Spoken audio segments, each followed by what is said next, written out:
নিজে হালুয়া রুটি খাবে আর জনগণকে কাঁঠালের বার্গার খেতে বলবে। চীনাকে হুকুম করা হয়েছে পার্শ্ববর্তী দেশ থেকে। মোদি জামাইয়ের কাছে যখন চলে যায়, এই মানে তরুণ তুর্কিরা যে সুন্দরভাবে এটা প্রেজেন্ট করছে, মানে যারা আমরা দেখি নাই তাদের জন্য দেখার ব্যবস্থা করে দিচ্ছে। অথবা আমি এটা বলবো যে ভবিষ্যৎ প্রজন্মের জন্য যে একটা স্বৈরাচার, একটা পিচাস কিভাবে মানুষকে শোষণ করে, মানুষের উপর কিভাবে নির্যাতন করে, এই চিত্রগুলা যে এখানে তুলে ধরা হয়েছে, এটা আমি আপনারা যারা ভিজুয়ালাইজেশন করতেছেন, আমি চাইবো এগুলি যেন দীর্ঘদিন এটা নেটে থাকে, লোকজন এগুলা দেখে, শিক্ষা নেয়, ভবিষ্যতেও কেউ যেন এরকম কোনো কিছু করার সাহস না পায় যে নিজে হালুয়া রুটি খাবে আর জনগণকে কাঁঠালের বার্গার খেতে বলবে, নিজে ভালো জিনিস খাবে আর তেল ছাড়া রান্নার রেসিপি দেবে। ওই রেসিপি আমরা চাই না।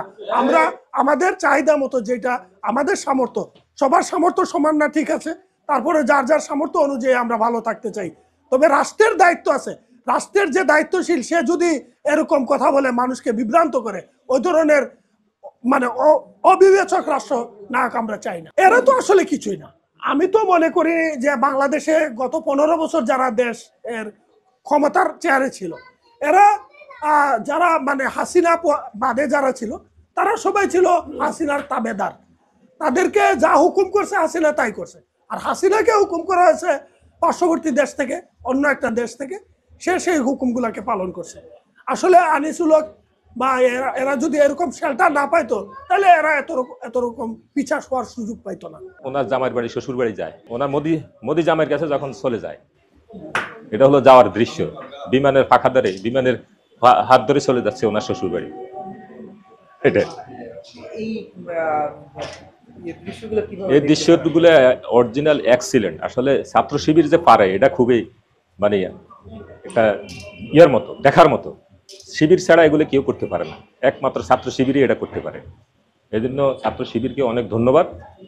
এটা ওরা যে গত 1 বছর থেকে যে পেস্টগুলি করছে, ওদের এগুলি সবগুলি একবারই এক্সিলেন্ট বলতে গেলে, সবগুলি সুন্দর। যুগ যুগ ধরে যাতে ছাত্র শিবির এই ইয়েগুলি যাতে সবসময় পরবর্তী প্রজন্মের জন্য যাতে এগুলি দেখাইতে পারে যে এরা এই দেশের শত্রু ছিল।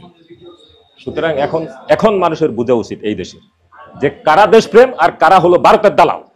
সুতরাং দালালদেরকে প্রতিহত করার জন্য এখন সবাই আমরা ঐক্যবদ্ধ হব ইনশাআল্লাহ। চট করে ঢুকে পড়বো এটা বলার উদ্দেশ্য হলো যে এরা যে 15 বছর, বিগত 15 বছর যেভাবে এই দেশটাকে একটা স্বৈরতন্ত্রের বীজ বপন করে স্বৈরতন্ত্র প্রতিষ্ঠা করেছিল, এই দেশে তারা যেভাবে একটি ফেসিবাদী শাসন ব্যবস্থা কায়েম করেছিল, এখন হঠাৎ করে তাদের হাত থেকে ক্ষমতা সরে যাওয়ার কারণে তারা দিশেহারা হয়ে গেছে। কিভাবে আবার এই ক্ষমতা এই স্বৈরতন্ত্রের ভিতরে ফিরে আসতে পারে।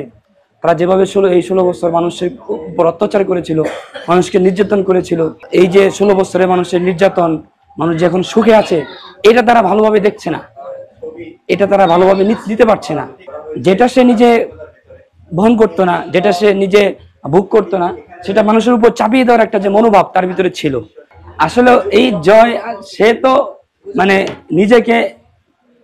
সে নিজেকে একজন দাবি করে যে সে একজন বুদ্ধিজীবী, সে একজন প্রযুক্তিবিদ, এটা সে দাবি করে। কিন্তু আলটিমেটলি আমরা যদি আমাদের দেশের দিকে তাকাই, এই 16 বছরে প্রযুক্তির নামে শত শত কোটি টাকা এই দেশ থেকে পাচার করে নিয়ে গেছে।